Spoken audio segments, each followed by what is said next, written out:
believe so. I haven't been here in many years. Name's Silas Greaves. Silas Greaves? The bounty hunter? Used to be. What are you doing here in Abilene? Just passing through. Got a little business to take care of. Well, sir, it would be an honor if you would allow me to buy you a beer. Hell, son, it would be my honor to drink it. I'm Molly. Howdy. I'm Dwight. That's Jack and Steve. Ben's behind the bar. Oh, I bet you got some great stories. A couple. Any of them true? Jack, be nice. A few. What about your shootout with Henry Plummer's gang in Bannock, Montana? Is that where you started as a bounty hunter? That's what it says in this here dime novel. Don't believe everything you read in them dime novels, boy. First man I hunted was back when I was riding with Billy the Kid. You knew Billy the Kid? Damn right. That scrawny son of a bitch had no fear. Wouldn't back down for nobody. I heard he collected the 10 stars off any crooked lawmen who crossed him. It was a war, boy. The Lincoln County War. And Billy promised his regulators would take the life of every bastard who helped bushwhack John Tunstall. Kid had a big chip on his shoulder and a hair-trigger temper. Made him dangerous as hell. It was about 30 years ago. Billy was hiding out in an abandoned farm near Stinking Springs. I threw in with the kid because the man I had sworn vengeance on was riding with Billy's enemies. But before I tell you why I want that, it was about 30 years ago. Billy was hiding out in an abandoned farm near Stinking Springs.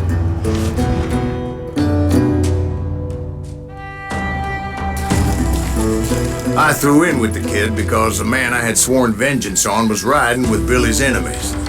But before I tell you why I want that sumbitch dead, let me tell you what happened that day.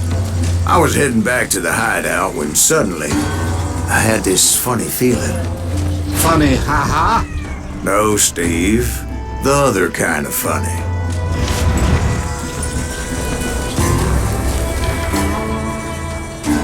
You heard that. Need to stay here and keep an eye on the road. That's not fair. We're missing all the fun. I knew those two morons would never let me through.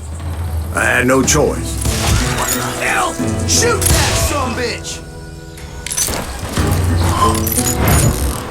Was it Pat Garrett's posse? Oh yeah. I heard the shots and I knew I had to move fast. Fire at will! Garrett and his army of deputies had surrounded the entire homestead. I decided to help Billy and the boys out of it. So that's just what I did.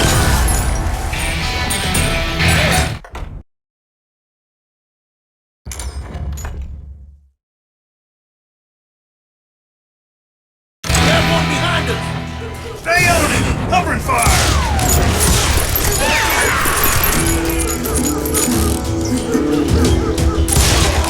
As the governor of New Mexico was paying for the kid's apprehension, Garrett was able to hire every gun hand in Lincoln County.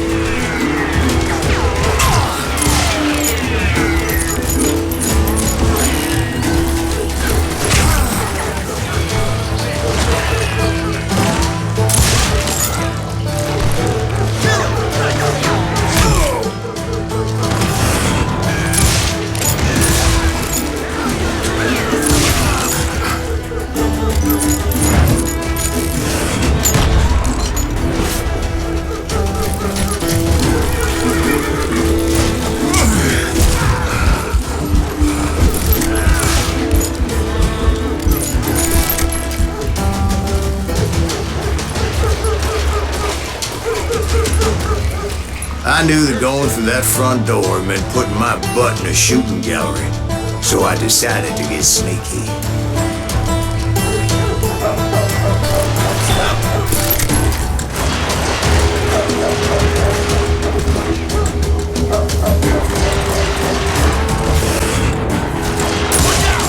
One of them!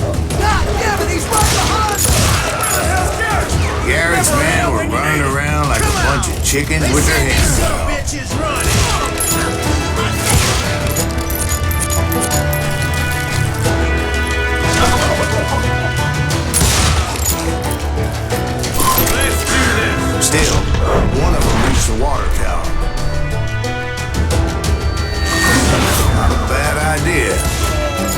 turkey shoot from up there. I'm done with you.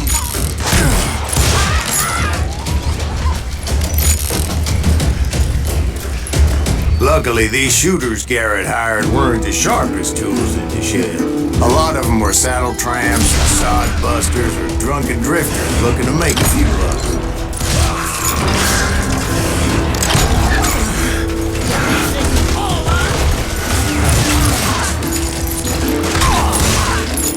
God damn you!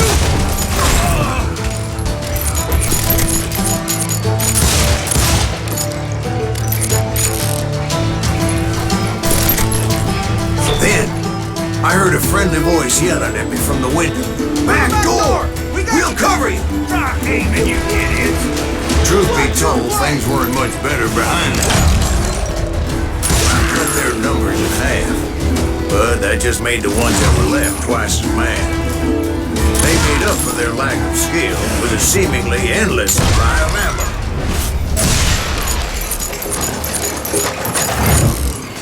It was a bit of a slog, but I finally fought my way around the back of the house. And like that, I was inside, none the worse for wear. I passed dirty Deader days, than a rat in a trap! and upstairs I found Billy and Charlie How Bowden. about that? Hey, you like that?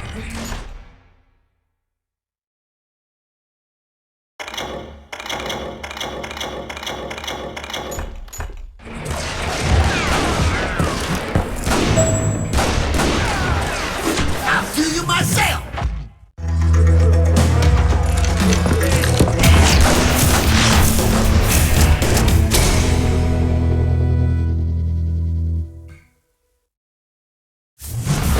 Billy looked at me and said, "About time, amigo!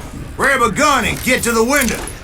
Wait, so you were friends with Billy the Kid?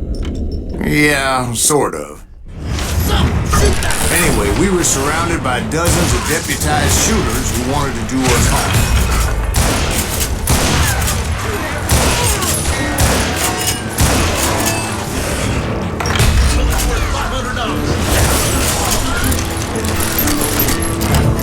Keep yourself on field!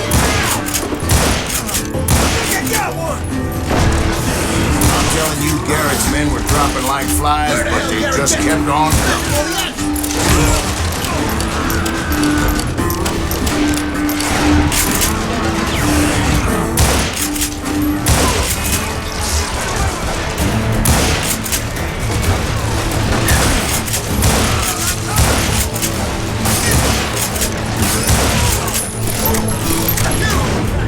That's when Charlie got in. "They're catching us in a crossfire," shouted Billy. "Get to the other side!"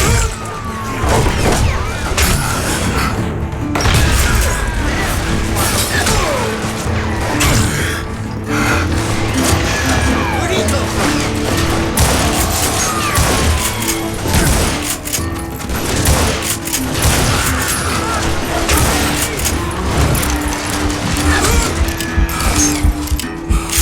Put some holes in 'em!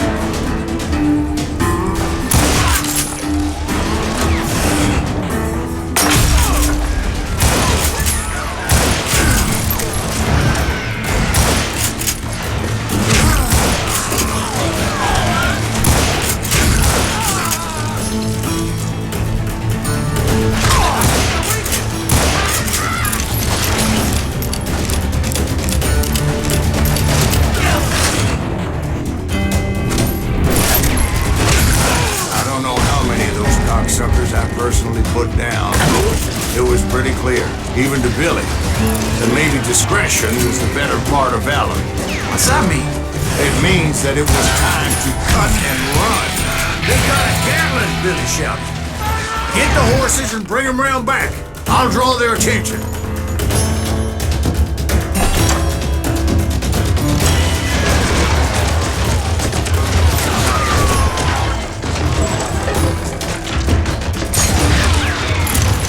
He directed that order at me, and I thought, why the hell do I have to do it? But I went anyway. dumbass that I was back then. Run for it! Those poor son of bitches are done for! Many would have fled in my place. But I had that false sense of invincibility that many young men have. Like Jack here. What are you saying, old man? Jack was joshing me. Yeah, he better be. Mr. Greaves, please continue. Please, call me Silas, ma'am. Now, where was I?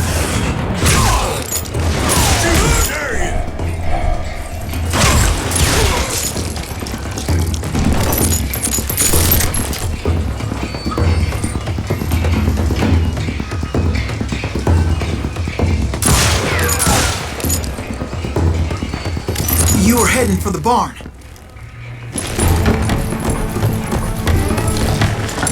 Gonna make you bleed! Oh!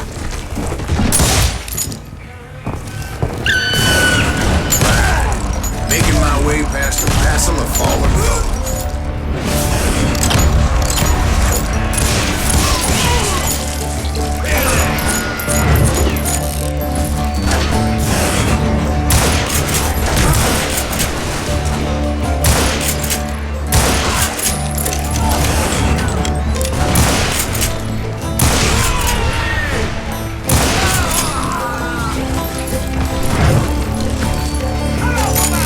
Sounds like Garrett hired a whole regiment of hired guns. Yeah, and just when I thought I was done with them, more of these hapless bastards would pop up.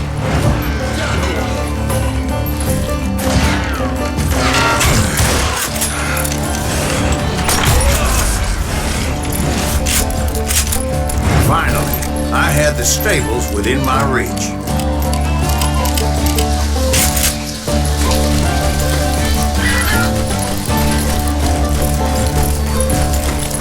And that's when I met Sheriff Pat Garrett. I read that you went toe-to-toe with him, sir. That backstabbing bastard with that tacked-on tin star.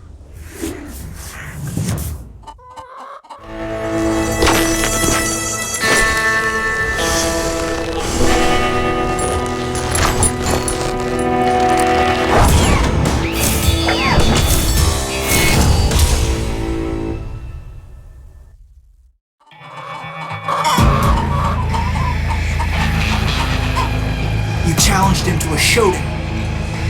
You read that in a dime novel? It said he showed no fear as he took your measure with eyes like a rattlesnake.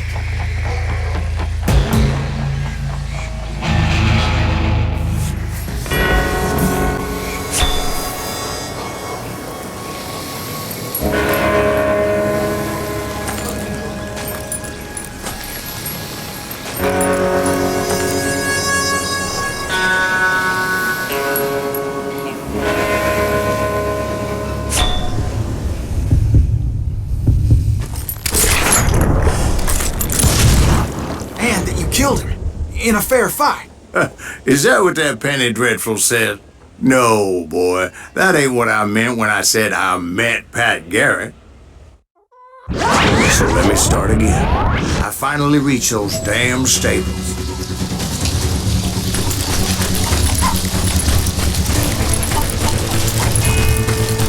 Stepped inside, and last thing I heard was Garrett's voice.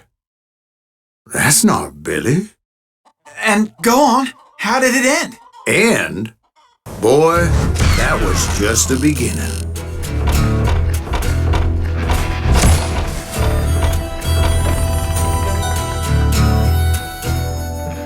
So what happened? Did Garrett arrest you?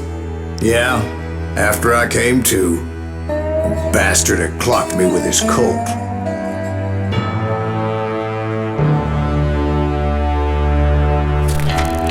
And the kid surrendered? When he realized there was no getting out of there alive. So they locked you up in Lincoln? Indeed they did. Sentenced me to hang right along with the kid. It's important to know that I was only riding with Billy so I could find the bastard I was after.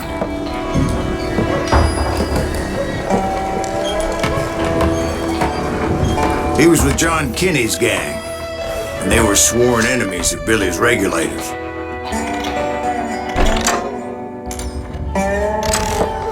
Why were you after him? I owed that son of a bitch a bullet for what he had done to me and mine. Instead, all I got for myself was a goddamn death sentence.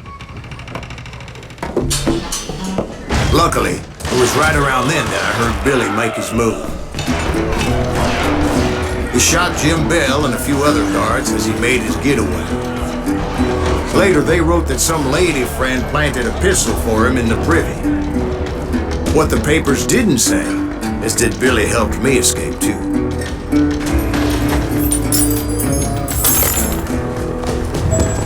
My first order of business was finding a firearm.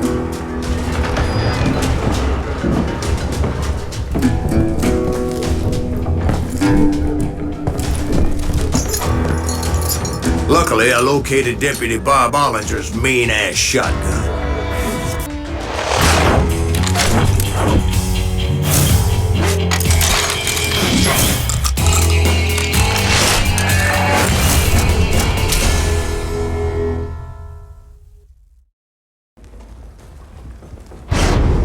I saw Billy through the window, and he yelled that I should take to the rooftops to make my escape.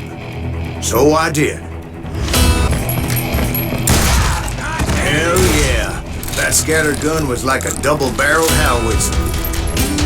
It could blow a man clear off his feet. You hardly had to aim the damn thing. The kid's escape raised a huge ruckus. Guards were everywhere looking for him. Can't let the kid get away. Anybody see him? I had to jump from roof to roof like a damn alley cat.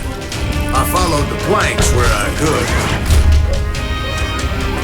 Some of that wood was slippery as hell. The whole town was up in arms. And suddenly, I was a fugitive. So that bastard you were after, what did he do? He did me and my family a grievous harm. But I knew if I was ever going to find him, I would need to get my ever-loving ass out of there. I tried to be stealthy and sneak my way past.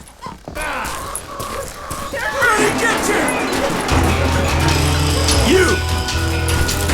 But hell, if they weren't all waiting for me. Apparently, some of them thought I was Billy. Damn ears around somewhere. See, me and the kid shared a certain similarity in build and color. I was just glad I had Deputy Bob's mean-ass shotgun.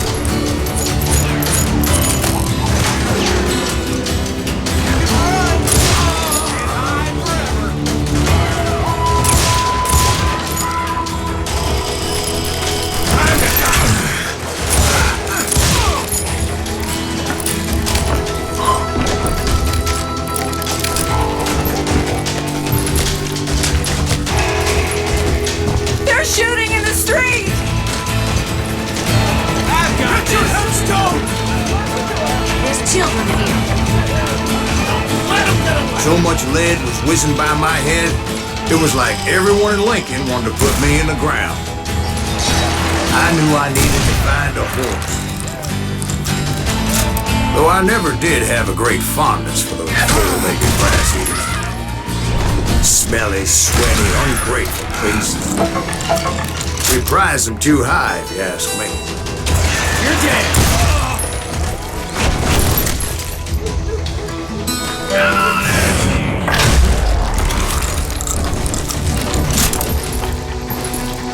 on, get it up!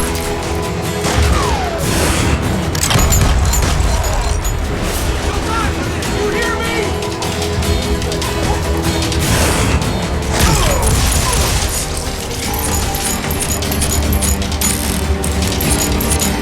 You're threatening the lives of innocent people.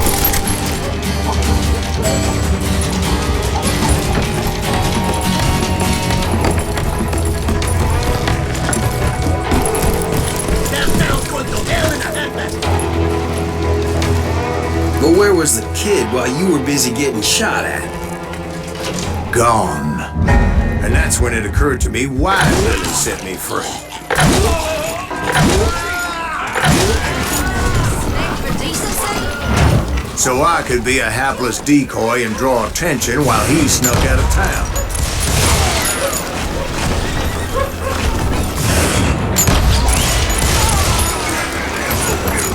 I knew if I made it out of there in one piece, no one would put a price on my head. Because everybody in Lincoln would be dead? No, because they all thought I was Billy, and all that blame would fall on him. Meanwhile, Deputy Bob Ollinger was organizing a posse to put me down. He was already a mean son of a bitch, but he was doubly pissed that I stole his mean-ass shotgun. Anyway, there was me or them, and the only way forward led me straight to perdition. But the cards were dealt, and I had no choice but to play.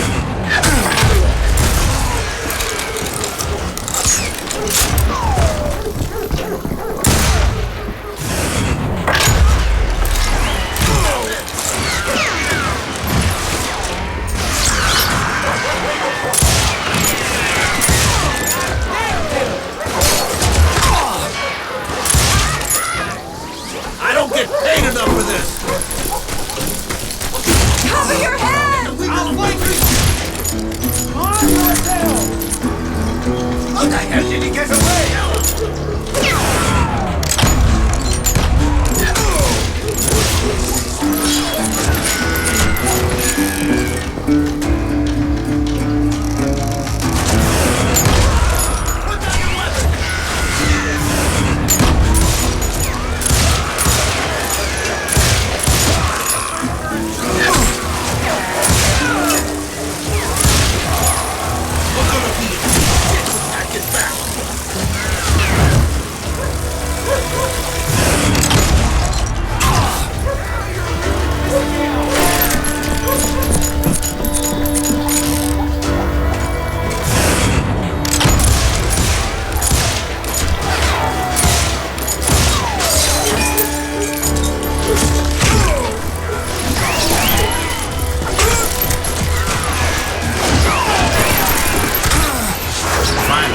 I found what I was looking for. The stables on the edge of town.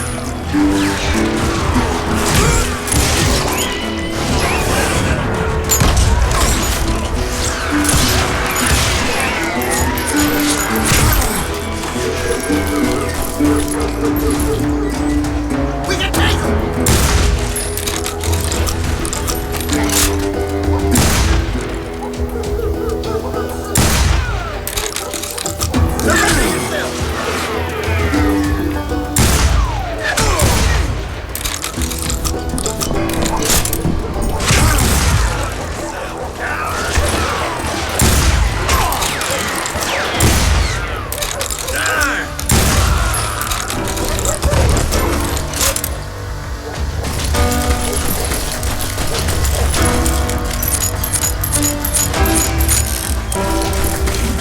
I guess Billy saved your ass, taking out Bob Ollinger the way he did. Billy didn't kill Bob. Sure he did. He dispatched him right after he shot Deputy Bell. No, sir. Because Bob came right up behind me, angry as hell that Billy had lit out. "Hello, Bob," I said. "I think you better let me go." And he says, "I don't think so, boy. Not with my shotgun." So we stood there in the middle of the street, eyeball to eyeball.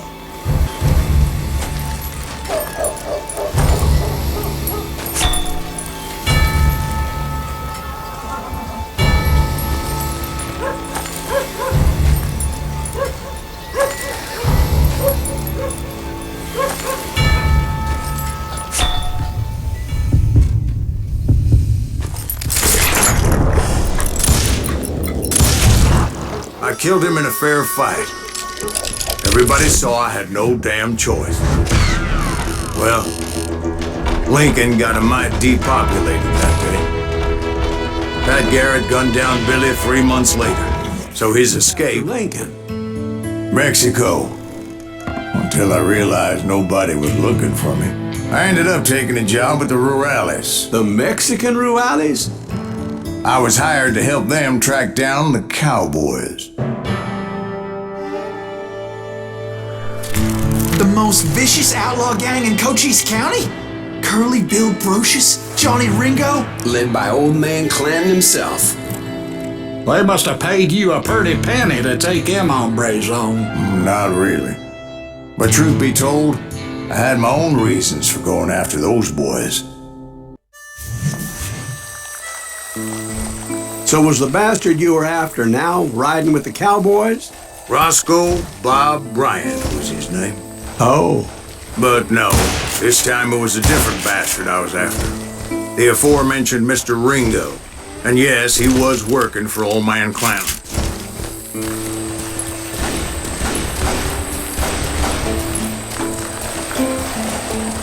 Hey, fucking running.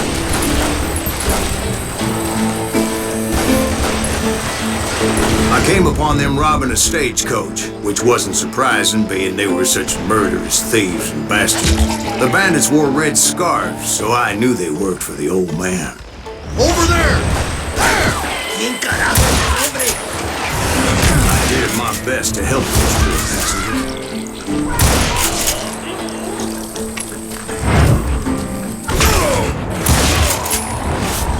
Moments later, the attackers were dead, and I checked the stagecoach to see how many passengers were still breathing.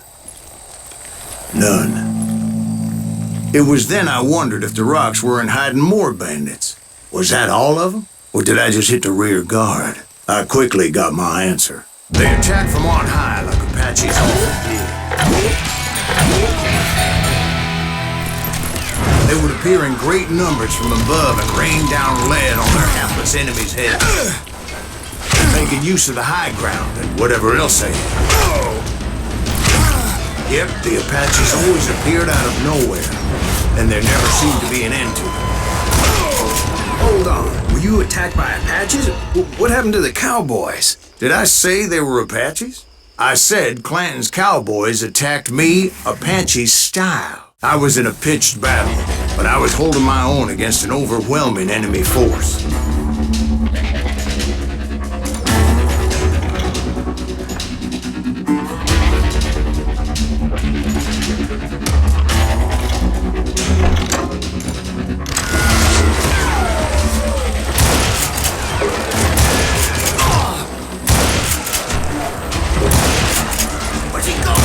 At the time, I was still pretty green and would often blunder into regrettable situations. But I just kept shooting at anything I could see up in those damn rocks. I didn't see Ringo, but I knew he was with the cowboys. He and Roscoe Bob had done me a dreadful wrong, and I was determined to have my revenge. But to get to Ringo, I knew I'd have to find my way past these other assholes first.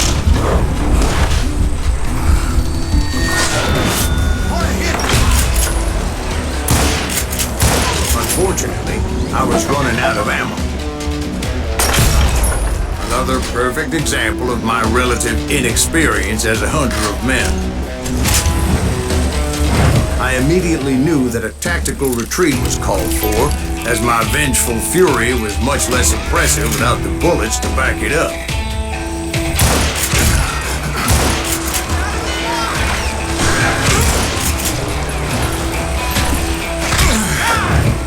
Finally, they managed to corner me.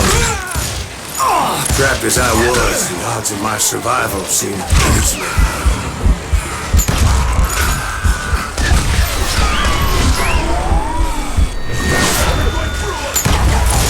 Luckily, serendipity was on my side as I suddenly spotted a way out of my predicament.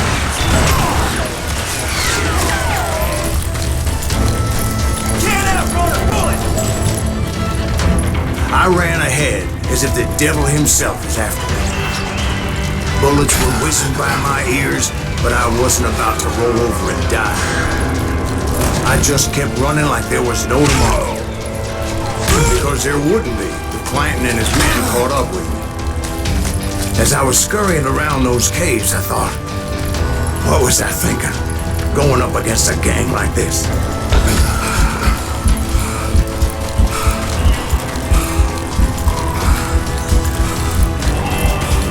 I just kept running, not knowing where the hell I was going. And that's when something miraculous happened. Like manna from heaven, I found the desiccated remains of what looked like an Apache warrior. The old weapon next to him supplied me with some much-needed ammunition.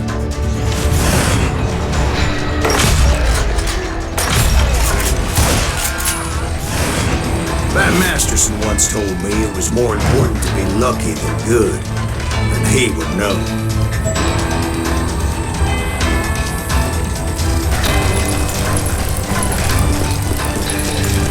And imagine my surprise when I found a fistful of dynamite to go along with that ammo. That stroke of good fortune evened the odds and bolstered my confidence. It was time to turn the tables. Time for the prey to become the predator. Time for the hunted to become the hunter. All right, Jesus, we get it. They were right where you wanted them. That's right. I was done running. The old man's boys were not expecting that. No, sir. I came at them like a wildcat. My fury knew no bounds.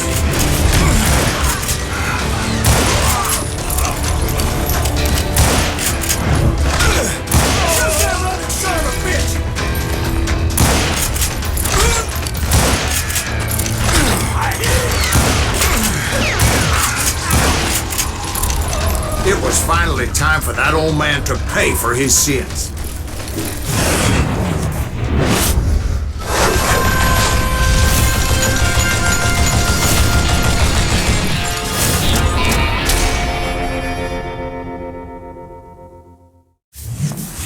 I could not let that deter me. Not if I was to find and kill Ringo. I needed to get that old man off that gun.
Made it out of there alive, and told Ike and Billy Clanton that it wasn't a Mexican who took their father's life that day.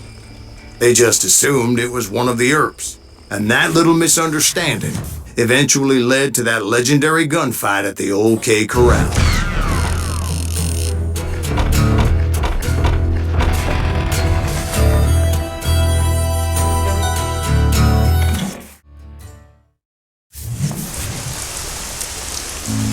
A A few weeks after that dust-up at the OK Corral, I was still after Johnny Ringo.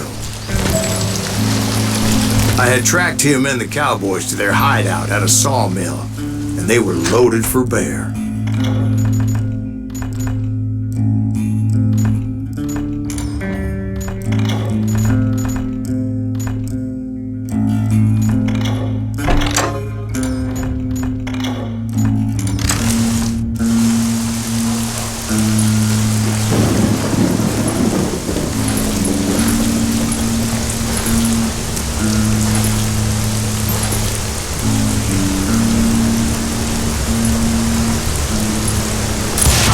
What exactly did Johnny Ringo do to piss you off? Well, him and that other bastard. Roscoe Bob Bryant? Yep. They both deserve to die, and I promise I'll tell you why. Tell you about the Cowboys' new boss, Curly Bill Brocious. Earth's coming! Get ready, boys.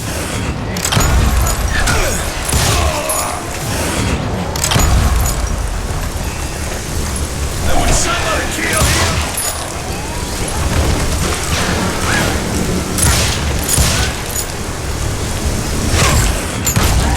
Curly Bill took charge of the Cowboys upon the old man's demise. And after that gunfight at the OK Corral, the Clantons wanted revenge.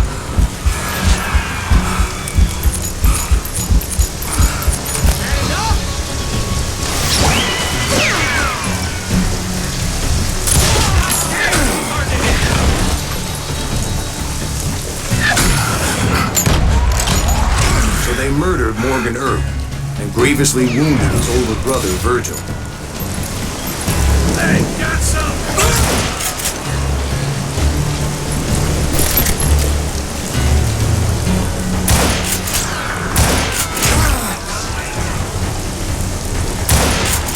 Wyatt and Doc went on what became known as the Vendetta Ride, hunting those outlaws down. So when I showed up, that's who they thought I was.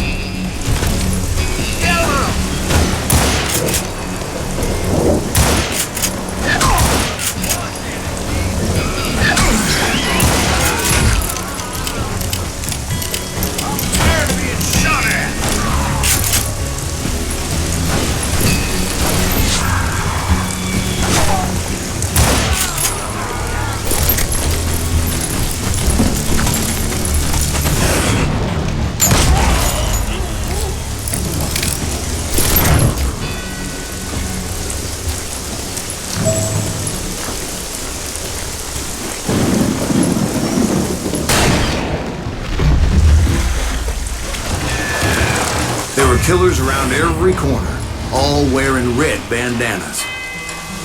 That's how the Cowboys identified each other, and I was beginning to wish I had one myself. But I wasn't about to let Ringo walk away unscathed, and that's what pushed me forward. They say that Ringo was infernally fast. I hardly saw anyone faster, boy. Certainly not Wyatt Earp. That man was all hat and no coat.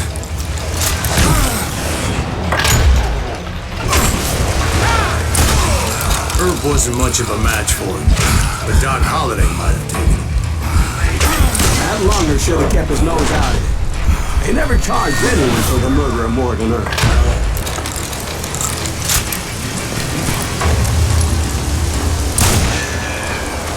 Send him to hell!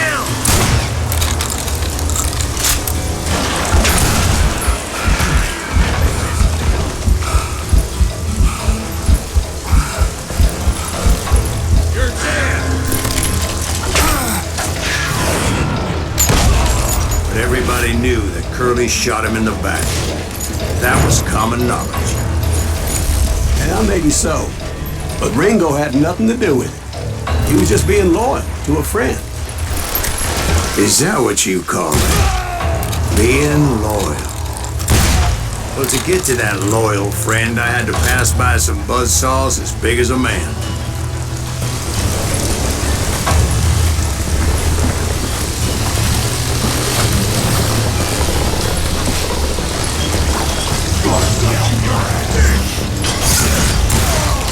Excuse Excuse me, sir. I have a question. What's that, Dwight? After old man Clanton died, why didn't his son take over the Cowboys? Because Ike Clanton was dumber than a box of rocks and a yellow belly to boot.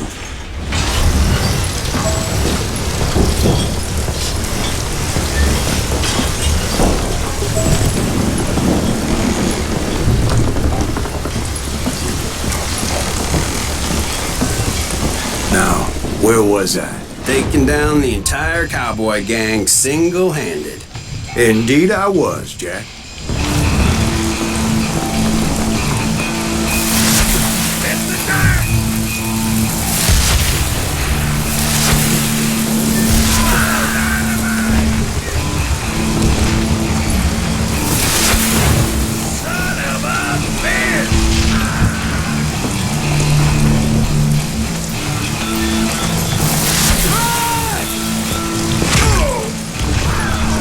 Though it wasn't easy, as those boys had good cover. Come out, you yellow bastard!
There were carts everywhere, piles of lumber, and God knows what else for people to hide behind.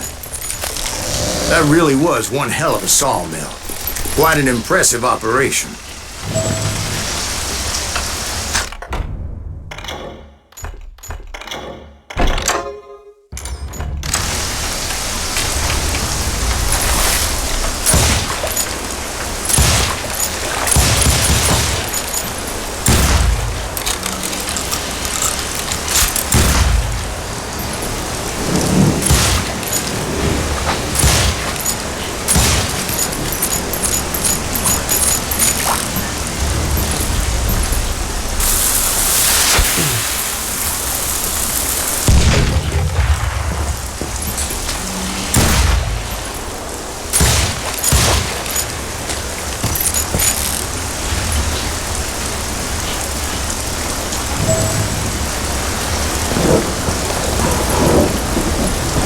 Where was Curly Bill? Did you see him?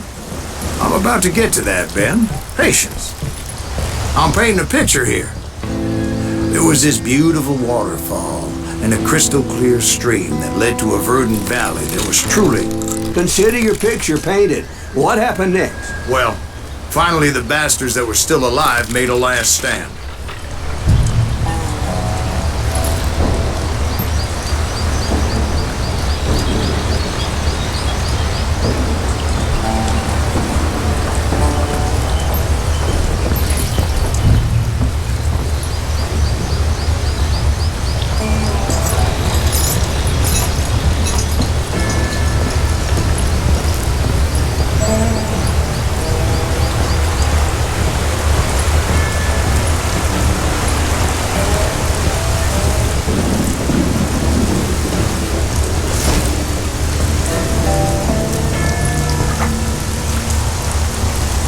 Curly Bill, Johnny Ringo, and his compadres took off into the lumber yard, and I followed after.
boss gave me no choice but to take his life.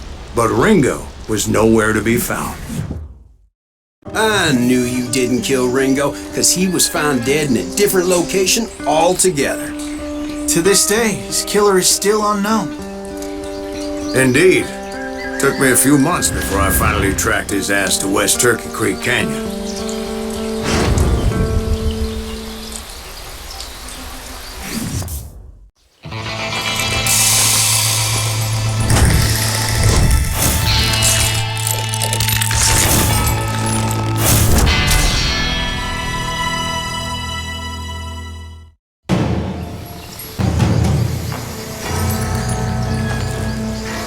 That's incredible, sir.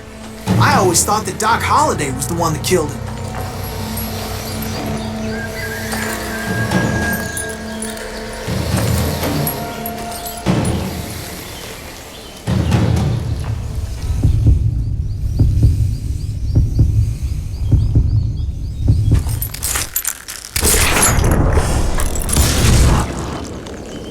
Sorry I had to ruin the legend for you, boy. But the legend ain't always true. Doc Holliday had nothing to do with the death of Johnny Ringo.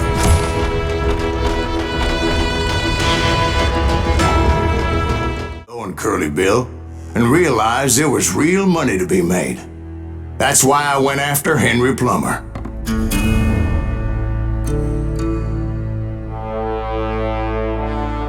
Now, wasn't he the sheriff who augmented his income by shaking down miners and robbing gold shipments? That's the one. Oh, yeah, I remember him. He ran that gang of thieving outlaws called the Innocents. So it's true that you went toe-to-toe with him?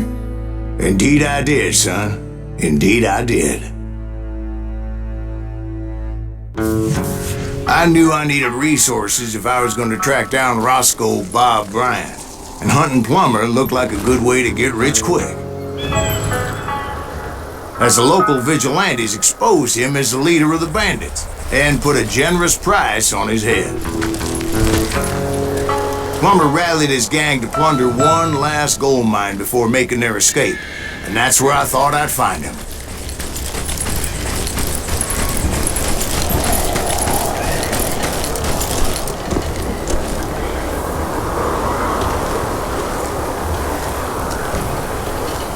It makes me nervous standing so close to all these goddamn barrels of gunpowder. Why would you be nervous? No one has the cojones to come after us. As long as you don't light up a cigar, we're fine. As my late father pointed out to me more than once, God made men, but Samuel Colt made them equal.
Yeah?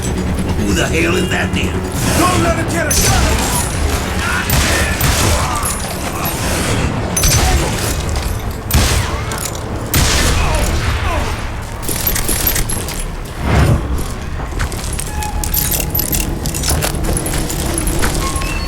I knew that dynamite wasn't mine, so I decided the polite thing would be to return it. It was the biggest gold rush since Sutter's Mill in '48. Unfortunately, Prospect.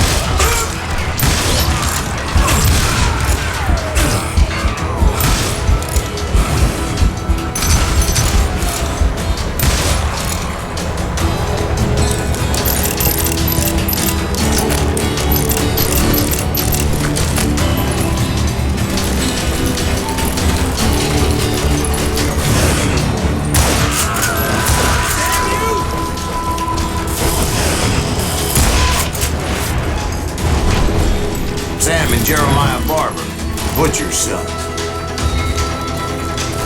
Ordinary citizens who lived a double life. Of course, the rest were veterans of the Civil War. Stone-cold killers trained on the bloody fields of Shiloh and Antietam. Bummer had a lot of men on his payroll. A hell of a lot. That son of a bitch pretended to protect the public with one hand while stealing them blind with the other.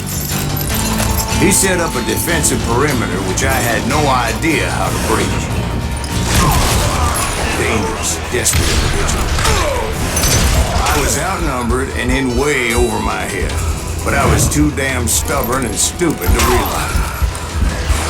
They must have thought I was tough.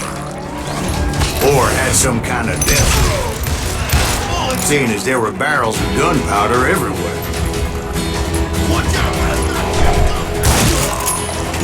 One stray bullet, one stray spark, and I'd be blown to hell and gone. I thought I was some kind of hero.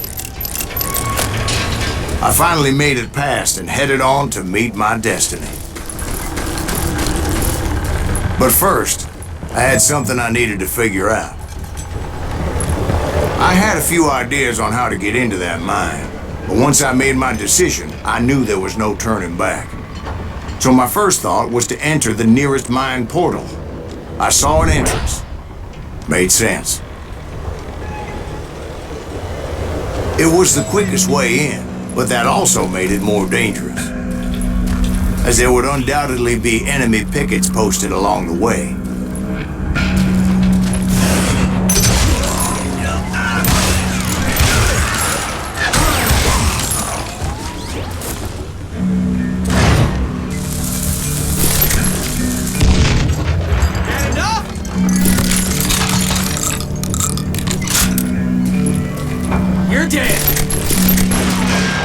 Besides, once you enter a mine like that, it's easy to get all turned around.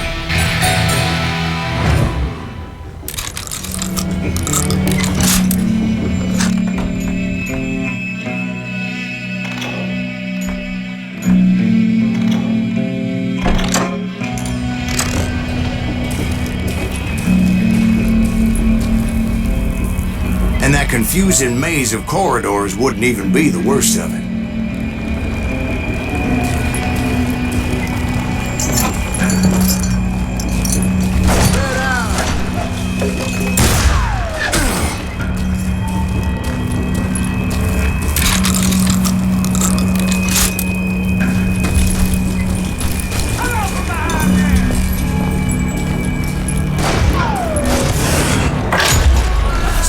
Shafts could be as deep as hell.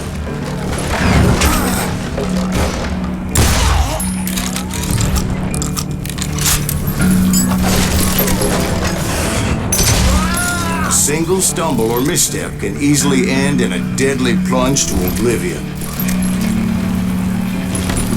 I will drop you down a mine shaft.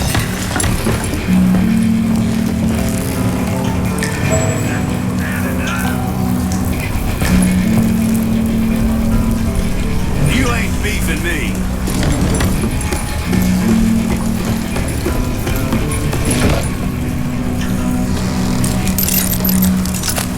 Time to blow your shit up.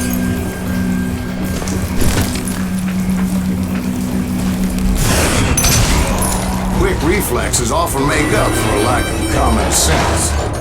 Luckily, I was never one to be easily bushwhacked. I would just need to be careful not to blow myself to kingdom come. Take that asshole out!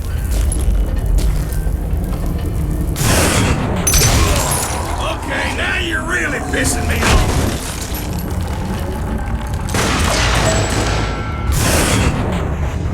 You're dead!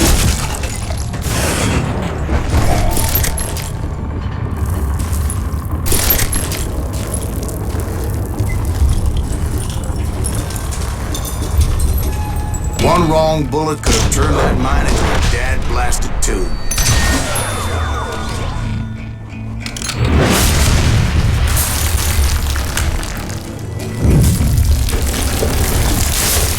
I freely admit that my plan of attack was not just moronic, but clearly insane.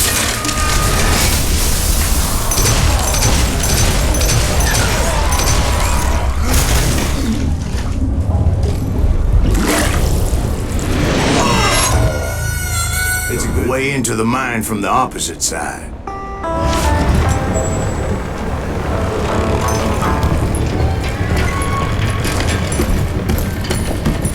It was a long way around, but that approach seemed more sensible at the time.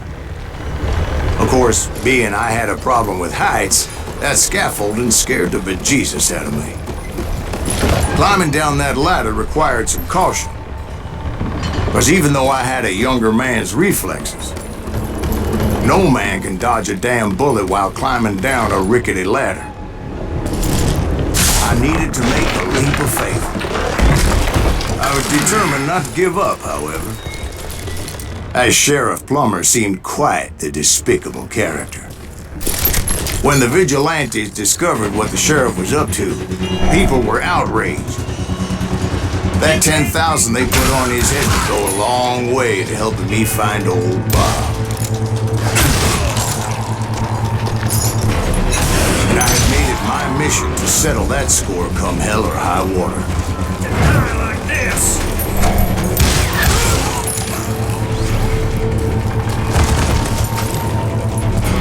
But first, I would have to make a choice. Take the elevator or climb the ladder.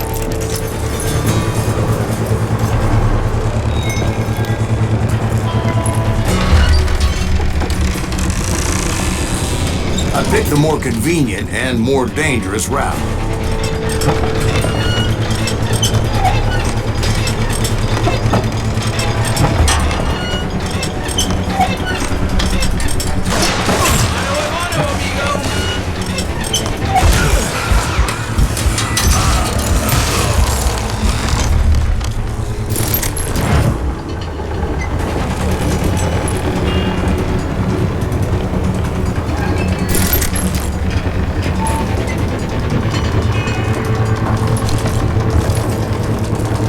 Plummer was a mad dog killer, and the people of Nevada City deserved better. Nevada City? Well, I thought Plummer met his maker in Bannock, Montana.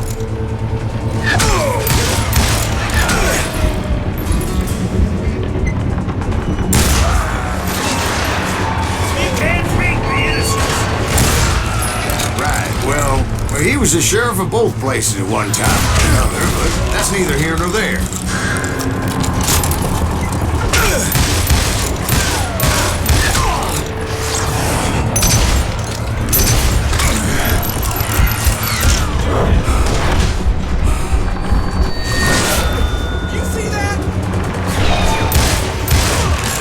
The point was, taking him down would save a lot of lives, including my own.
So that's how Henry Plummer died.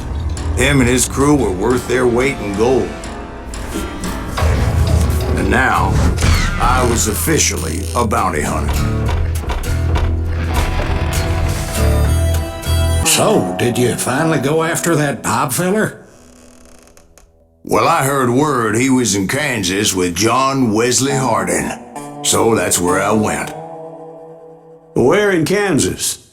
Abilene. Why do you ask, Ben? No reason. Was Hardin as fast as Ringo? Ringo was fast, but John Wesley was as fast as the devil himself.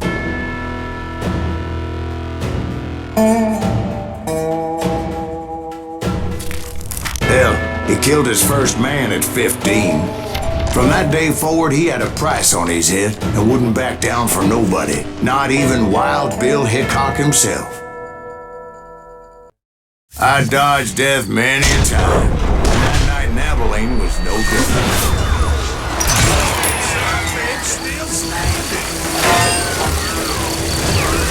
I was there with the intention of finding that bastard Bob and collecting the bounty on John Wesley.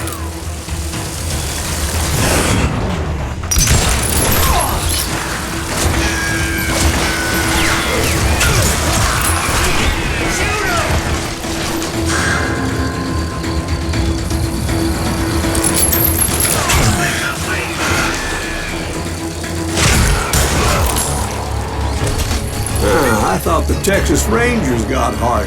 Yeah, that's what they want you to believe.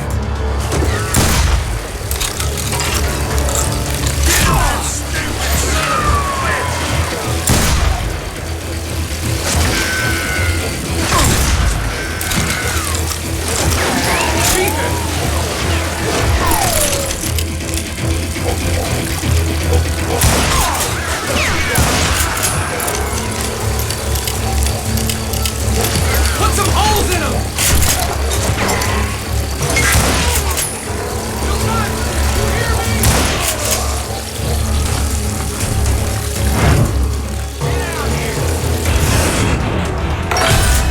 It was holding a witch's tit and a brass bra that night as I fought my way past his loyal compadres.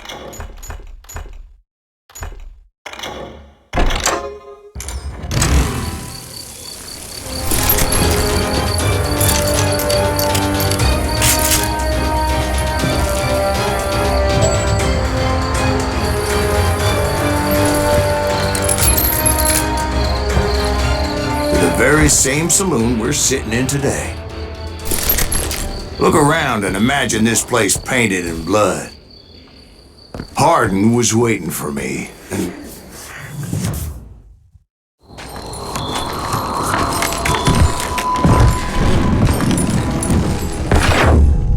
wait, I'm jumping the gun here. Let me back up and give you some background on this sumbitch. He deserves that much. Don't you think so, Ben? John Wesley Hardin was a killer. By the end, he confessed to taking the lives of 42 men, fathers and husbands, brothers and sons, men with families who cared about them. He was a bona fide folk hero by then, and had amassed a gang of armed miscreants and other assorted thugs. He and his men set up camp outside of town, and I was hoping Bob was among them. Shit, I'll stay out here keeping watch like this. Ain't nobody stupid enough. That son of a bitch! They didn't ask why I was there. They knew, as most of them were wanted as well. I figured Hardin was here somewhere, but to get to him, I'd have to get past his gun hangar. And that was easier said than done, as most of them were as foolish and full of bravado as I was. I had to spill a lot of blood to find out Hardin wasn't in that camp. He was carousing in town with his closest friends. Hardin's boys apparently didn't want me to reach the goods head. Some were hightailing it into town to inform their jefe of my unwelcomed presence. Son of a bitch!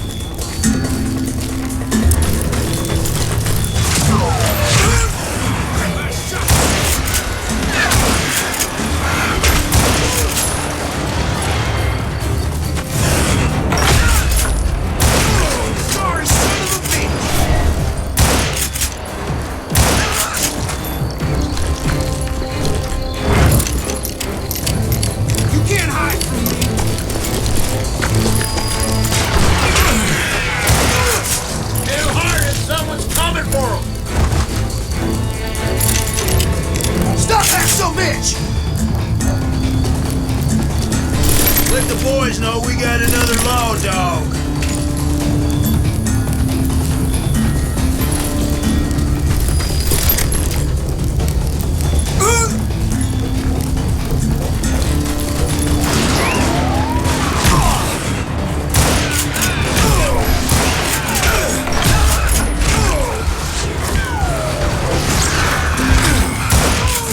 I wondered if Bob was among them.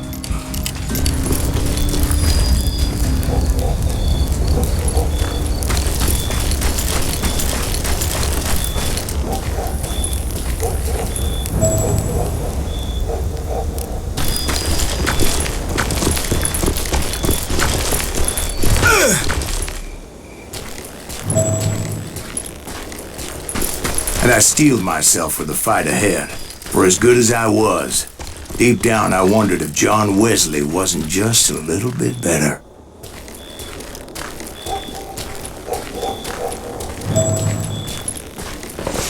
Before I could test my mettle against Hardin, however, I would first need to dispatch a cadre of hired killers. Most of these degenerates were beyond redemption, but John Wesley might have been a different story. I didn't learn until later that that night was in fact his birthday celebration.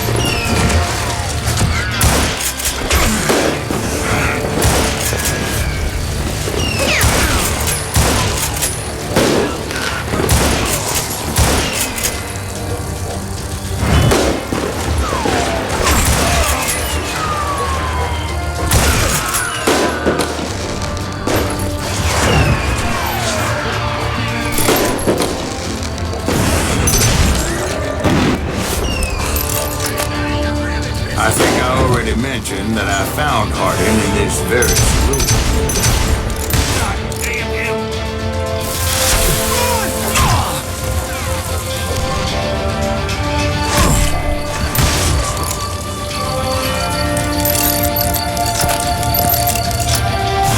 Suffice it to say, nobody there was happy to see me.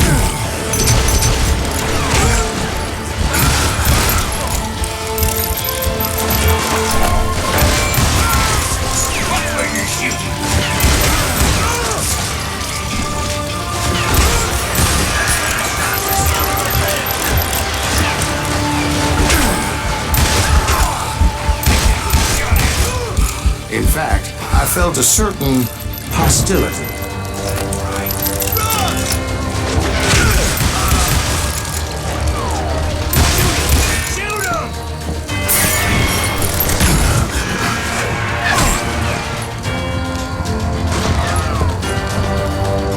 Crazy bastard!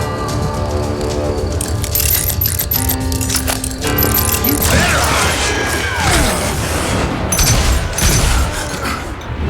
You'll die for this, you hear me? You ain't shit!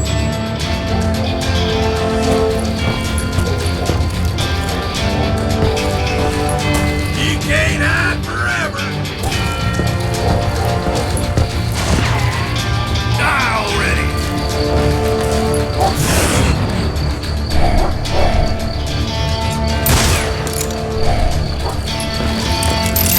You think you can kill me?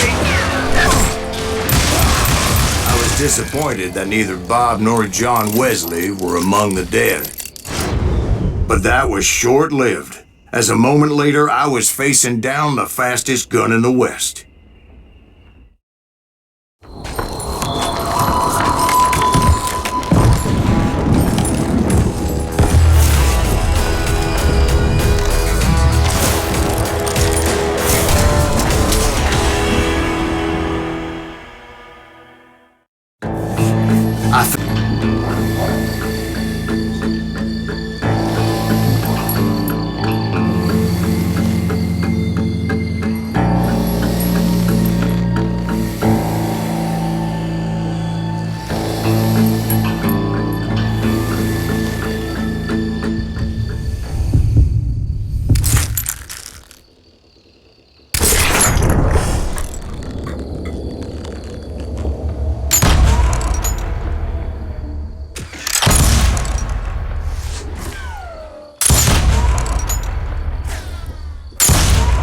was faster than greased lightning.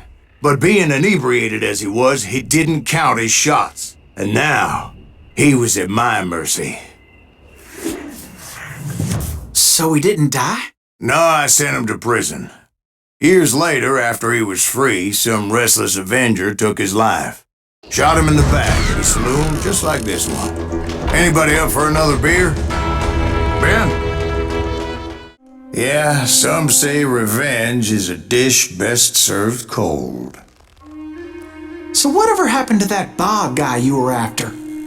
Personally, I'd like to hear some of your other adventures. Like, I don't know, did you ever go toe-to-toe with a red man?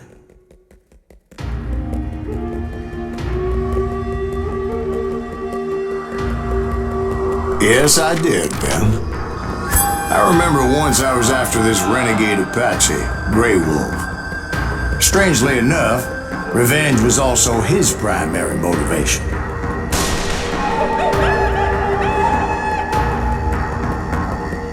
Bounty was put on Grey Wolf's head, and that's how I came to hunt him in the mountains. Mountains so high they tickled the nether regions of heaven.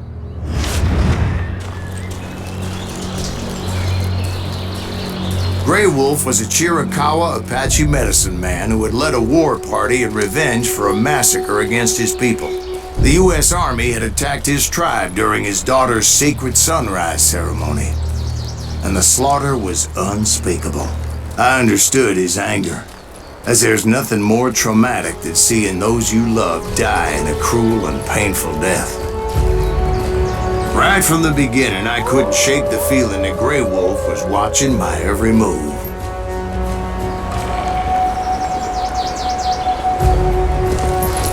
He led a band of young Apache warriors who wanted retribution and were more than willing to die for him.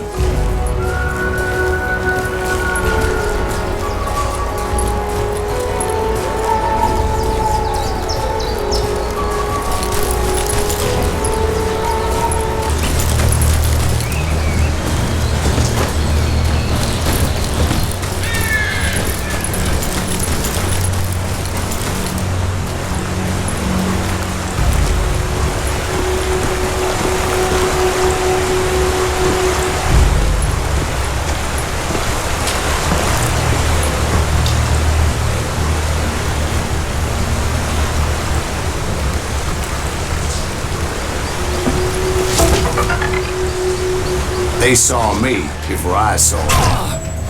And it crossed my mind that maybe this wasn't such a good idea. But now that the shooting had started, there was no backing down.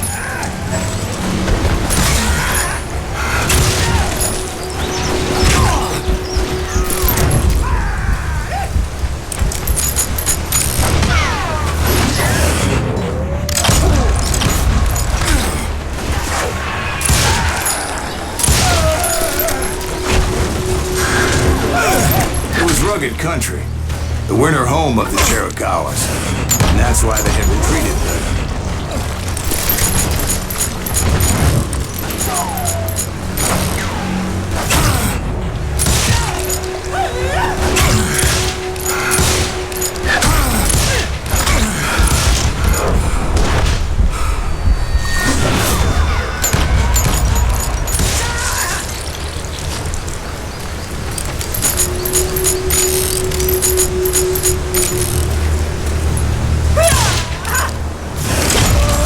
I admit to having some regrets about going after them. But then again, I got a lot of those.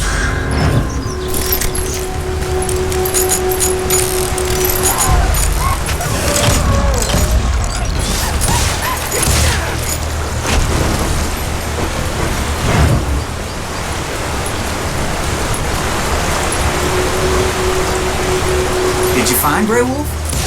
Not at that moment, but I did find the entrance to their hiding.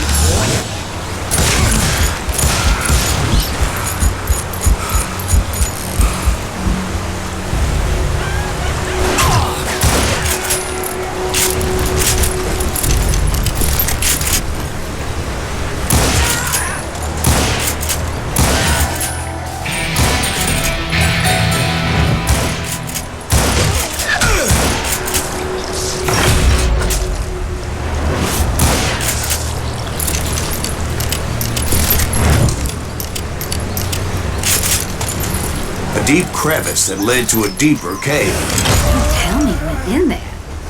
Yeah, but it's not out of bravery so much as pure, angry cussedness.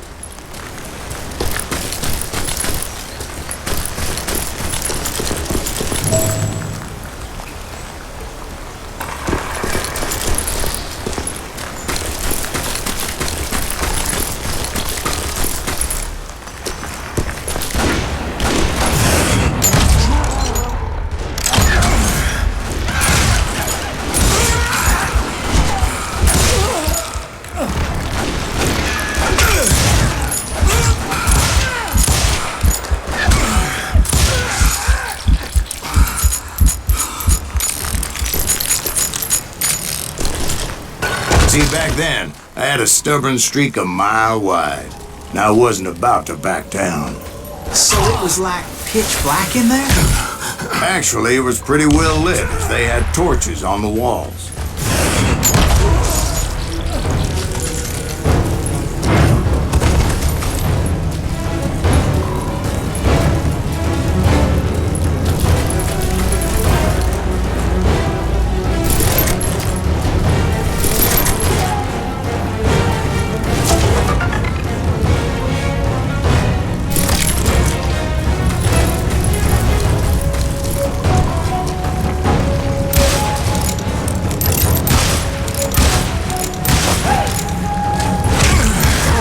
His cave. Big as hell, Ben. Chiricahua had hid out there during the Indian Wars.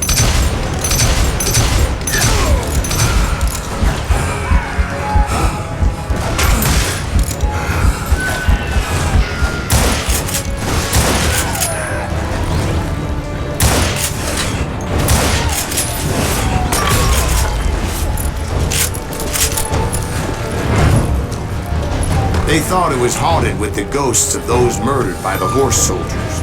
The cave was haunted with dead Indian ghosts?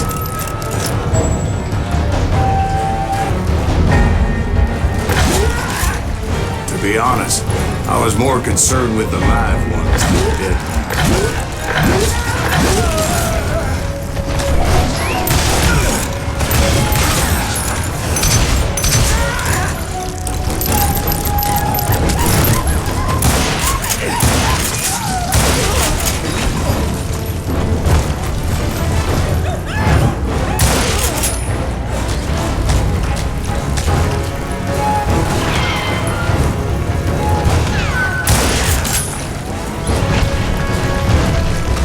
How come you know so much about engines? A few years back, I was married to two Mescalero women. At the same time?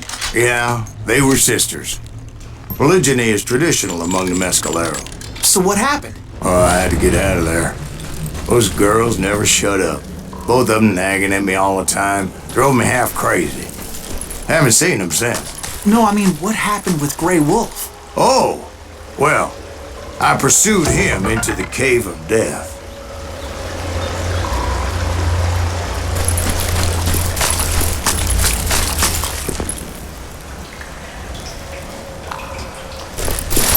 I came upon this flooded grotto, and that's when I saw him.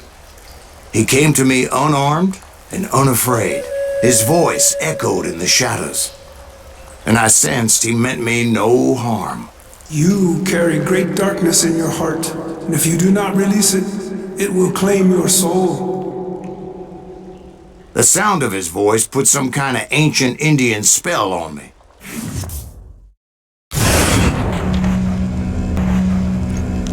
As his story unfolded in my mind.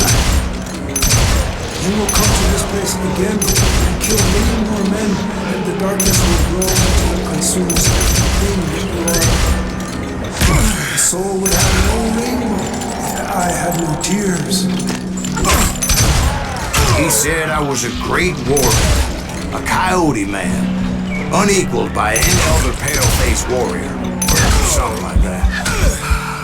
The snakes will bite shadows of your past until then imposes your heart, and an echo of the song of your dead summons the spirits deep from within the mountains. I didn't quite get what he was saying, but there was definitely snakes. And indeed, his warriors surrounded me and attacked me like hungry wolverines.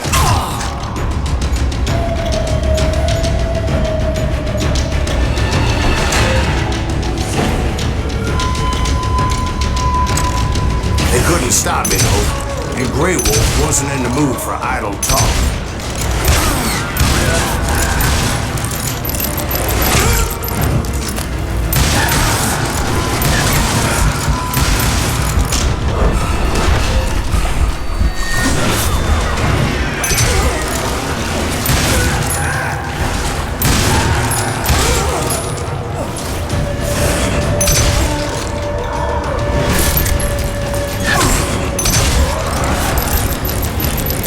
I swear I couldn't see any way out of this trap. But suddenly, one just appeared. Kind of like a miracle.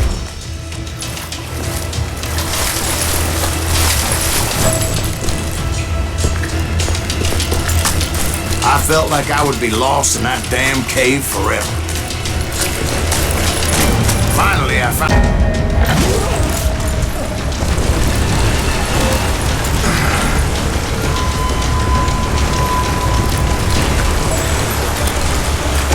chased after him, determined to make him explain the meaning of all that mumbo-jumbo.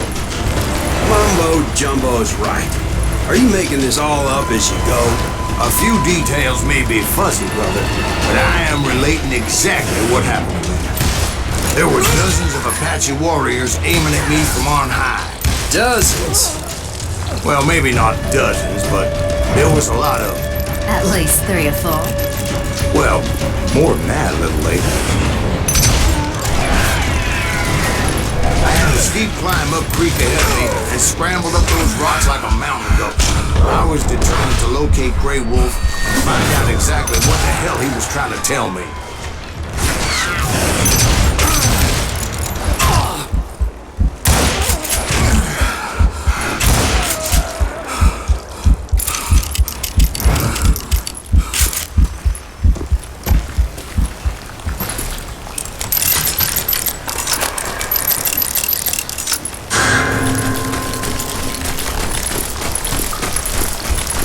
And wouldn't you know it, that crafty son of a bitch led me right into a trap. What kind of trap? Well, son, there had to be at least 100 Apaches surrounding me. 100? God be my witness. Oh, come on. Who are you kidding? Hey, I believe you. Come on, tell us how it ended. All right, but I'm not gonna drag this out. Where were we? You were surrounded by 100 Apache warriors. Well, I didn't take the time to count them exactly, but there were a lot of them.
And in the end, a path appeared before me that I had not seen before.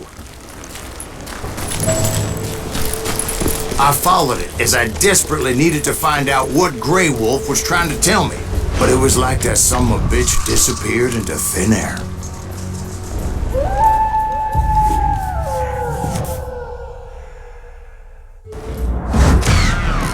Never did find him. And never did collect my goddamn bounty.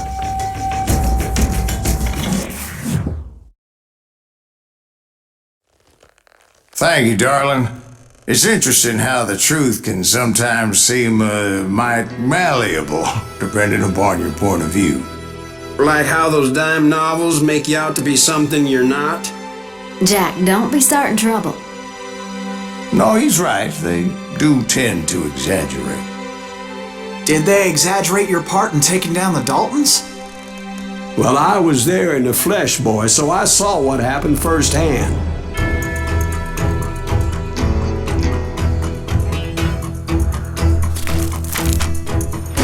Those Daltons were lawmen once, before they all went bad, robbing banks and trains clear across the territory. Until Coffeeville, of course. I was one of the citizens who took up arms that day. Fighting on the side of the right? I did my best, sir. We all did. It was early morning. One of my friends was a local gunsmith, and he handed out firearms to anybody who'd take one.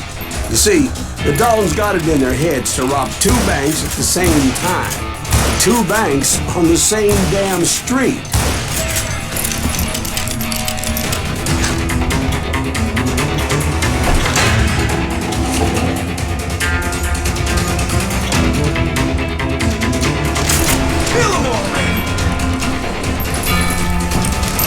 The story was Bob Dalton's girl was always writing about how he had no ambition. Oh, you're nobody next to Jesse James, you'd say. Finally, the bastard took his brothers to Coffeeville just to shut her up. Right. It's always the woman's fault. Well, the locals recognized the Daltons right off. Before they could get away, half the town took up arms to defend their property. Put some holes in them!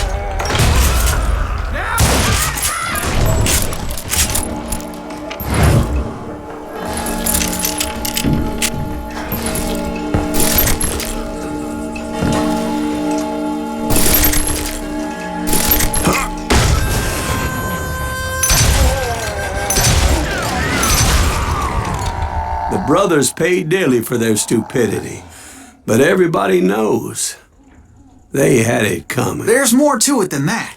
I read all about that day, so I know for a fact that it went down very differently. First of all, it was high noon. A posse of U.S. deputy marshals were on the rooftop across the street. Get ready, boys. They're gonna make a move. The lawmen had been tracking the Daltons for months, and now they finally had them dead to rights. But those boys had a reputation as stone-cold killers, so the marshals took every precaution, knowing they wouldn't go easy. Among them was a bounty hunter feared by many a lawbreaker. This man had no intention of letting the Daltons slip away. The marshals tried to get the Daltons to surrender. They'll give up eventually. We just gotta wait to suck bitches out. This bounty hunter knew that the brothers were far too proud to ever lay down their guns.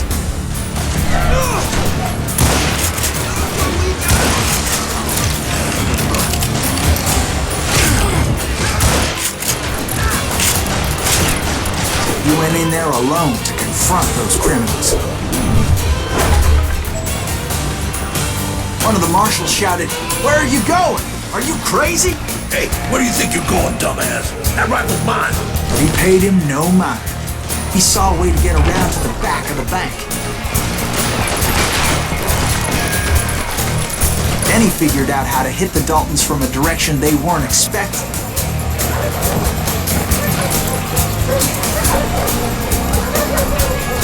From above.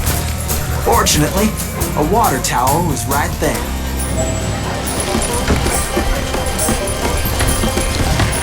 A moment later, he was climbing up a steep ladder, laughing at danger as he did.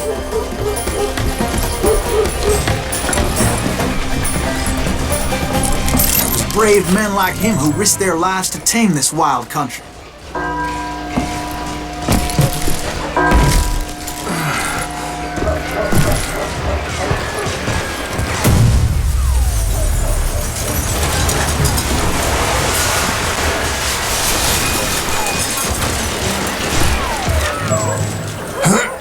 We've got company.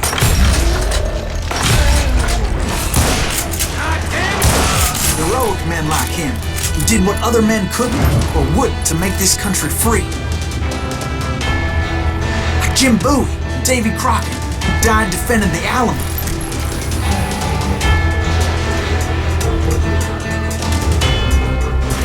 Is that Silas Greaves? Son of a bitch!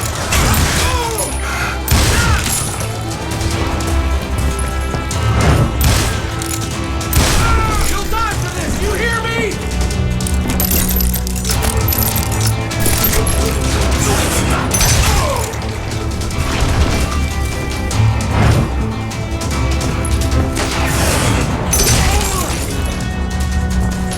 You better hide!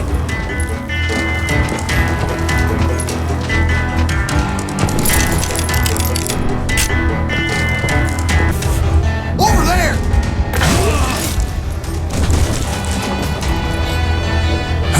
That's Silas Greaves! What the hell? Blam! He came away victorious, taking down those thieving Daltons.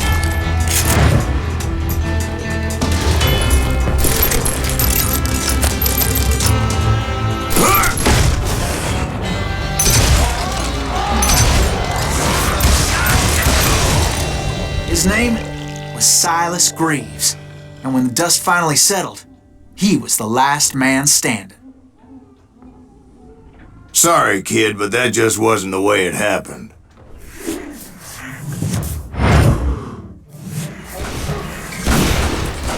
It was early evening, not high noon.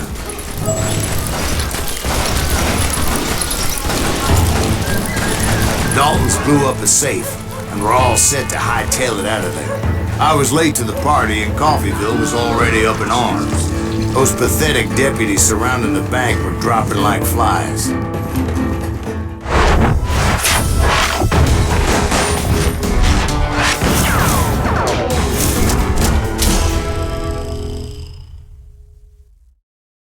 I had been tracking those jokers for months, waiting for them to do something reckless. Finally, they did. Those stupid bastards decided to rob 2 banks at the same time in the same town where everybody knew them. But they still had friends in Coffeyville.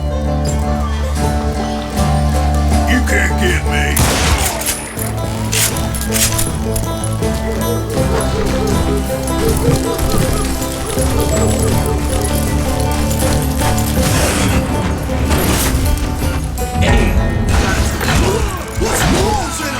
Those friends came after me like a pack of wild dogs, tooth and nail. They were coming at me from all directions.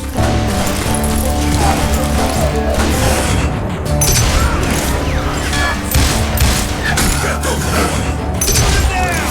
They ain't getting away with this! Come on, man! We gotta get out of here! Think they know who we are! They're stupid idea hostages!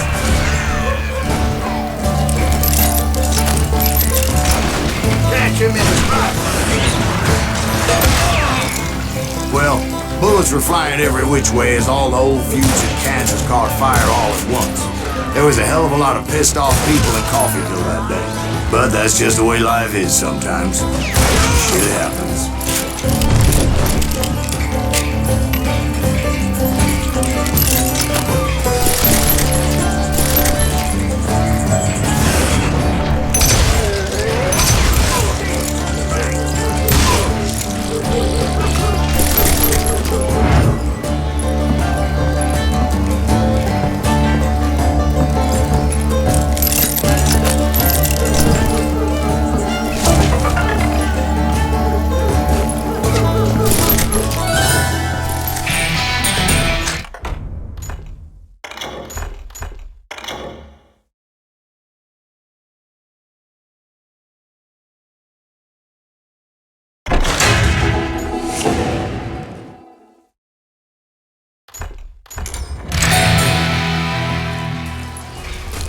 The Dalton boys knew I would never give up.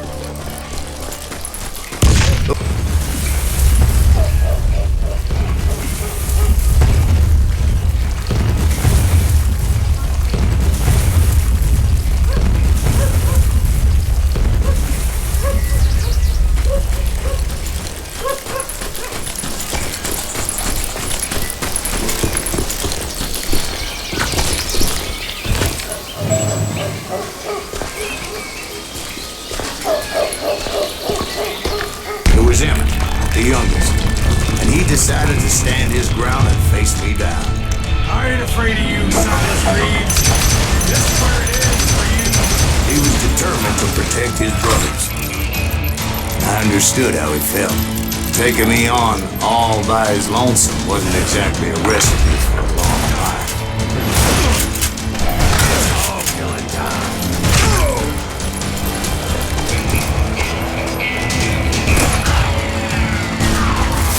God damn, that was loud. You are dead, But Emmett Dalton survived the robbery in Coffeyville. He's the only Dalton who did. They say he was shot 23 times. Well, Dwight, who do you think put all those damn holes in him?